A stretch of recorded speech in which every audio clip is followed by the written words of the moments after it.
The Three Mysterious Monks یا The Three Laughing Monks. Mister Altaf, یہ ایک کچھ عجیب سی کہانی ہے کہ 3 سادھو ہیں جو ہر وقت مسکرا رہے ہیں. یہ تینوں پاگل ہیں، کیا مسئلہ ہے ان کے ساتھ؟ یہ ایک بدھسٹ کہانی ہے، دا 3 لافنگ مانکس. مانکس یہ سادھو تھے. یہ چائنا کی کہانی ہے. چائنا کے ایک ٹاؤن میں 3 سادھو رہتے تھے اور وہ ہر وقت مسکراتے تھے، لاف بلکہ ہنستے تھے، زور زور سے ہنستے تھے اور خوب انجوائے کر کے، خوب لطف اٹھا کے ہنستے تھے. تو جہاں پہ بھی یہ جاتے تھے یہ ہنستے تھے، اور ان کے دیکھا دیکھی جو لوگ تھے وہ بھی ہنسنے لگتے تھے، because they never feel serious.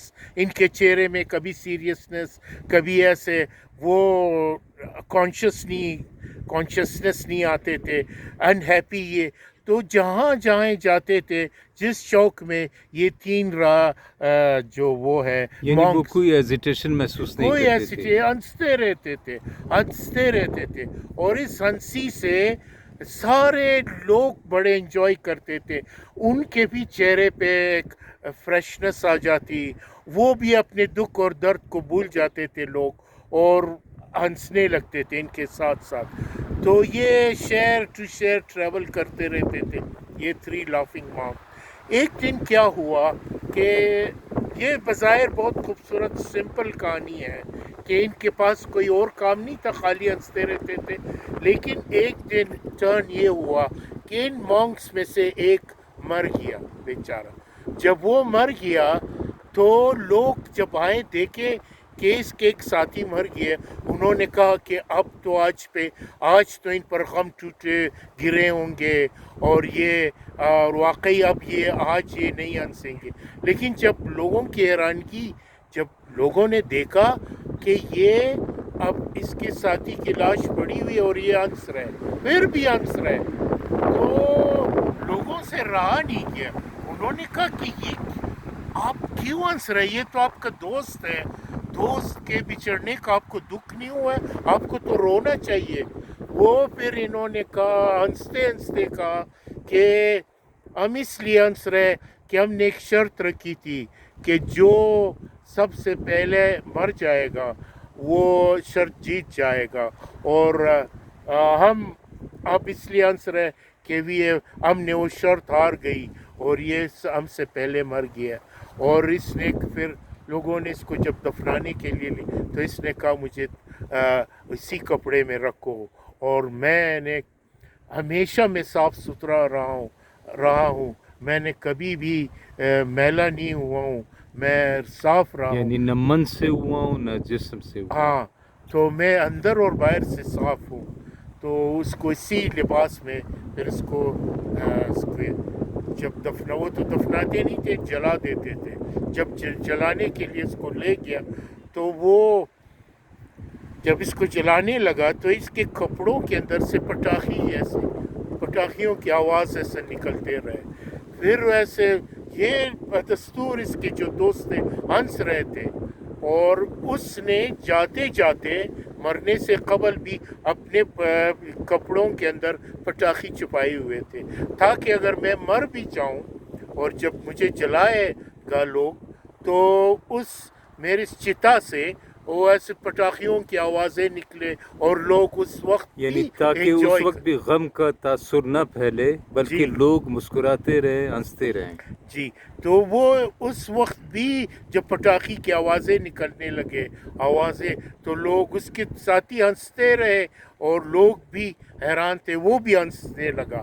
تو یہ سٹوری ایک بدھسٹ سٹوری ہے کہ اس کے معنی یہ ہے اس کہ کے پس منظر میں کیا ہے، پیغام کیا ہے اس میں پیغام یہ ہے کہ زندگی کو انجوائے کرو، زندگی میں غم اپنے نزدیک مت لاؤ، زندگی میں ہنستا مسکراتا رہو.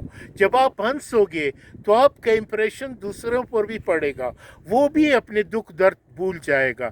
اب ہنسنا یا لافٹر کا ایک خاص ایفیکٹ ہوتا ہے، اس کا ایک اثر ہوتا ہے دوسرے شخص پہ. جب وہ ہنسے گا تو ایک اچھا ماحول کریٹ ہوگا، اور اس ماحول میں سب اپنے دکھ اور درد کو بھولیں گے. یہ ایک تھراپی ہے, ایک قسم کا علاج ہے ان دکھی لوگوں کے لیے.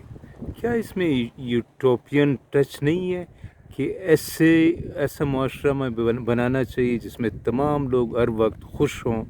اس میں خوشی کا وہ تاثر ہمیں نہیں مل رہا ہے. یس, یہ ایک یوٹوپیائی ایک آئیڈیل ٹچ ہے.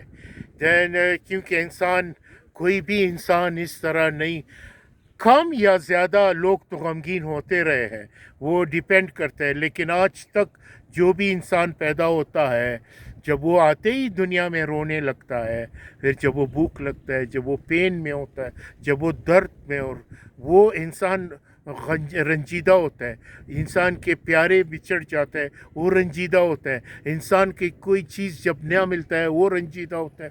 تو رنج اور غم تو ہمیشہ ہوتا ہے. یہ دکھ لیکن انسان در حقیقت زندگی خوبصورت نہیں ہے اس کہ قسم ہم کے, لوگ ہر وقت مسکرا کر اسے گزاریں, کیونکہ وہ بیسیکلی خوبصورت تو ہے نا. وہ ایک چائنیز پروورب ہے فاروق صاحب کے, laughing face brings you a good luck, یعنی اچھے چہرے, مسکراتا ہوا چہرہ آپ کو گڈ لک لائے گا. تو ہمیشہ مسکراتے رہو, غم کو دور رکھو, اور نہ صرف خود مسکراؤ, دوسروں کو بھی خوشی دو, دوسروں کو بھی. ایک پازیٹیو پیغام ہے, ایک پازیٹیو میسج ہے. اور واقعی یہ جو ایکسٹرا آرڈنری لوگ ہیں جو ہر حالت میں مسکراتا رہتا ہے, تو مسکرانا ایک اعلیٰ ترین کوالٹی ہے. اچھا, انڈین فلاسفر رائٹر اوشو, اس نے بھی اس کے بارے میں کچھ کہا ہے. اس نے بھی یہی بولا ہے کہ اس کا مثال دیا ہے کہ دیکھو یہ لوگ کس طرح مسکراتے رہتے تھے, اور یہ اس کے مسکراہٹ سے کتنے, وہ برٹن رسل جب گیا, ایک جگہ میں نے پڑھا کہ رسل جب گیا وہ پورا پریمیٹیو لوگوں میں دیکھا وہ لوگ مسکراتے, تو رسل بڑا جیلس ہوا ان سے کہ کس قسم کے لوگ ہیں, ان کے نزدیک غم آتا ہی نہیں ہے, یہ کتنے خوشحال ہیں. ہم جو اتنے اپنے آپ کو سیولائز کہتے ہیں, ہم جو فلاسفر ہو, برٹن رسل بہت بڑا بلا شبہ فلاسفر تھا, برٹش فلاسفر, وہ بھی جیلس ہوا ان پریمیٹیو ٹرائب سے, ان لوگوں سے جو مسکراتا رہتا تھا. تو یہ ہنسی جو ایک تھراپی ہے, ایک علاج ہے آپ کے غم کا, نہ صرف یہ آپ کو بیمار نہیں ہونے دے گا, اور ساتھ ساتھ دوسروں کو بھی جو آپ کو دیکھے گا ہنستے ہوئے وہ بھی خوش ہوگا آپ سے. یہ ایک خوشی بانٹنے کا ایک طریقہ ہے. This is how you distribute happiness and laughter among the people. Thank you sir, thank you.